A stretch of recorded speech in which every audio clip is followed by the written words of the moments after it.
biggest culprits of just inflammation in general is chronic stress. Whether that comes from, like I just mentioned, constantly getting pinged and notified with a million emails, whether that is our food system, whether that's pesticides, whether that's the microplastics in our food, or just a bad relationship, all of those things compound into be this large amount of stress that most people don't get reprieve from.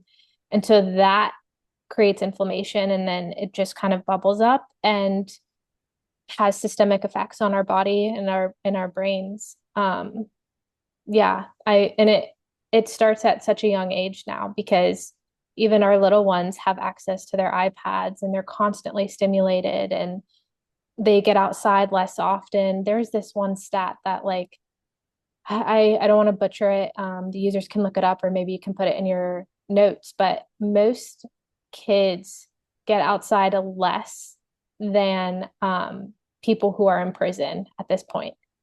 That's how much, like, we're constantly inside on our devices looking at screens, which is a stress for the body because there's never reprieve from all this stimulation. So I would say, yeah, one of the biggest causes is just chronic stress and all the different areas that can come from.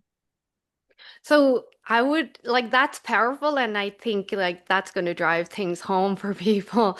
I'd also argue that, and I'm not sure because I have not been to prison, but they don't have access to electronics. Like they've got access to some gym equipment and books. So And books. really, people in prisons have an advantage over the rest of us because their stress is pretty low. Yeah, you're in prison and you might get shivved, but it's Mhm. pretty low.